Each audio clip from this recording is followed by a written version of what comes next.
Hello, happy musicians. Today I'm going to show you how I made and mounted this keyboard pull-out tray. Hi, I'm Mariana with Heartwood Art, and I am a woodworker, so I may be using a few tools that you don't have, but just look for little pop-ups all over the video for things that you can substitute that you probably do have laying around. Okay, let's dive into having a look at how this is made. There were two goals that I had with this. When this is pushed in, I want it recessed behind the edge of the desk. And then when it's pulled out, I want all my little knobs and controls showing. So let me show you how I measured for that. The first thing we're going to do is build the actual rack. I had this thing flipped upside down so you can see it. The first thing we need to talk about is this rail itself. I got mine on Amazon because they're the only ones that had these little tabs for mounting this board. You can see a link to it in the description below this video. This is 18 inches, even though my keyboard is only 10 inches. Now this is the only one that would allow me to mount it far enough back to recess the keys and have a long enough throw so that my buttons would clear on the back. I'll show you how to measure everything in a moment. The other thing is you have to get a board that's going to come far enough up to support your keyboard and meet these tabs. Now this board is a little longer than my keyboard. It ends about right here, but it's to make the mount for these back tabs. I spun this thing around so you can see it better because the next thing we need to talk about is the thickness of the board that you use. Most of these keyboards are pretty light. I was able to use 1/4-inch Luan, which is a solid sheet, for mine. I happen to have some available. 1/4-inch plywood would probably work fine too. But if you have a heavier keyboard, and especially if it's over a longer length, like 60-something keys, 80-something keys, you're going to need something a little thicker. 1/2-inch plywood would work just fine. You can use 3/4 inch, which is the same thickness as the desktop I'm using, but what you need to keep in mind with these thicknesses is it will lower the distance between this and your desktop, and your keyboard with all of its buttons have to clear that. Now, you do have adjustments on here, so you can raise and lower this up, but when you have to lower it, which is this way because it's upside down, it's also going to make the keyboard fall into your lap more. So keep that in mind as well. The order of building this thing is to mount our board to our rails, and to do that, we need to know the dimensions of the board. So we need to know the dimensions of our keyboard. Here's how I measured mine. The inside of the keyboard, or the bottom side, is a little bit shorter than the rest of the keyboard. But the whole thing has to fit inside the rail, so take the widest part and measure that. And mine is just over 28 inches. And then you want to do the same thing front to back. And mine's just over 10 inches. And then you want to add at least 1/2 inch on each side. So that'll be a full inch. So if mine was 28, that'll be 29 inches.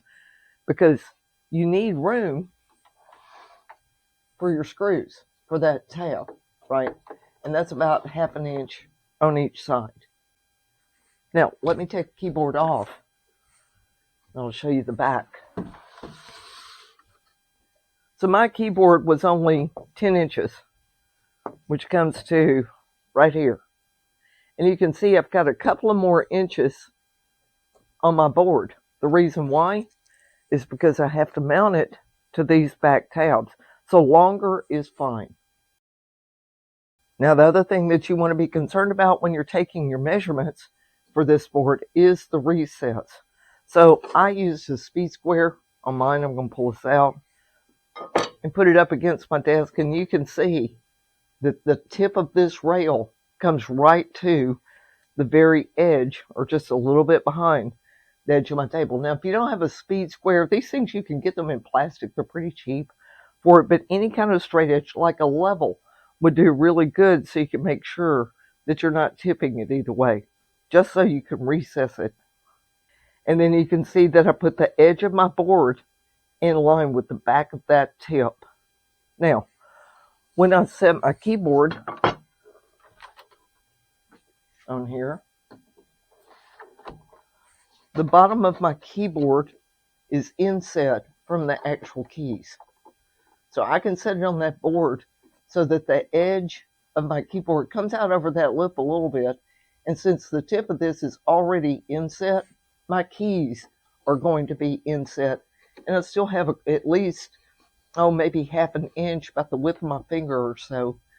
Down here on the bottom, I could actually scoot my keyboard a little forward.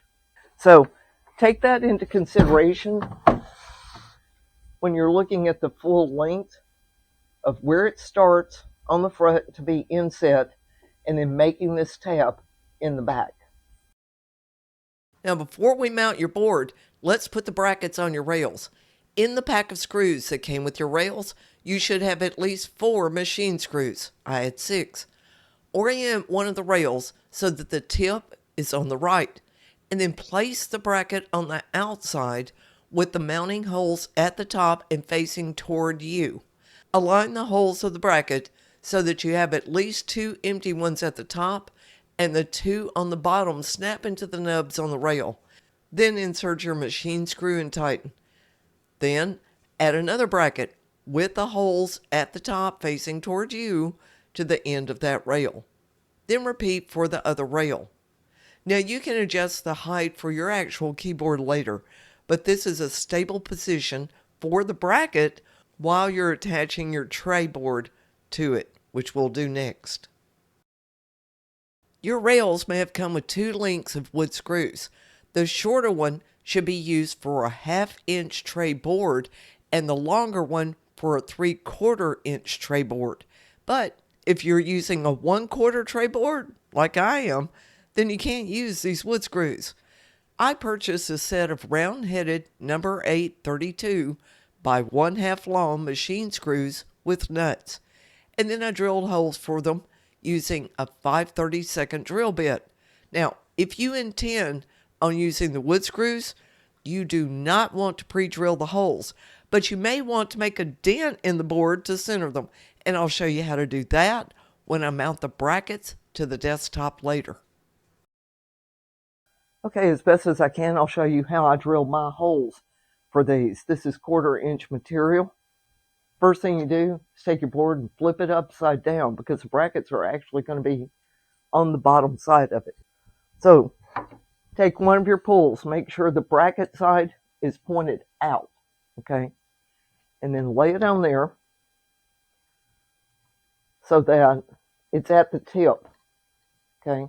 If you're going to inset it, I have mine lined exactly with that tip on there, because I want it inset.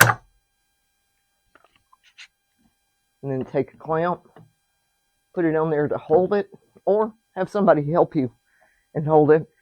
And that way you can drill or mark your first hole. Now be sure it's sitting away from your bench or your table or whatever you got it on, because you don't want to drill through that, right?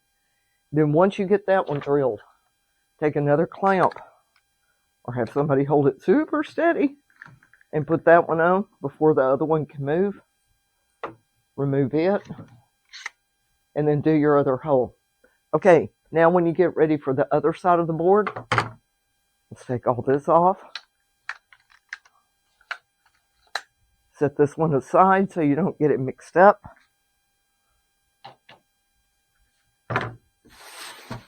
Flip your board around.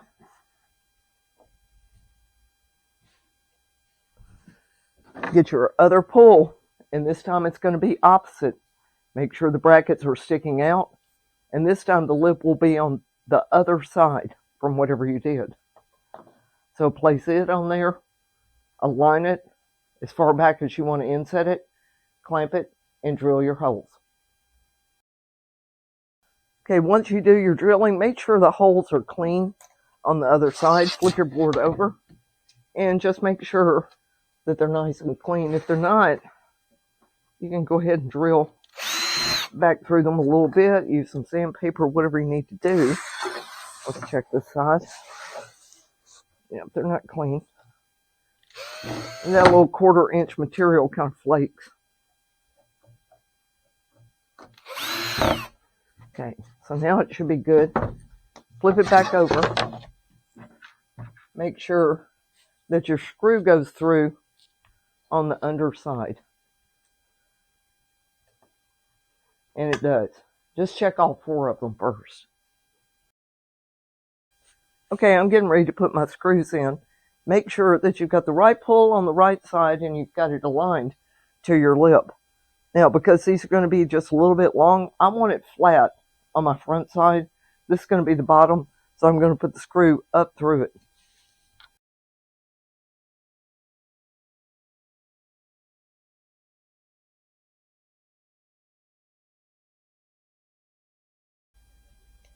Get the nut on it. And just screw it in. Now just go finger tight. Don't tighten it down until you get the other one done.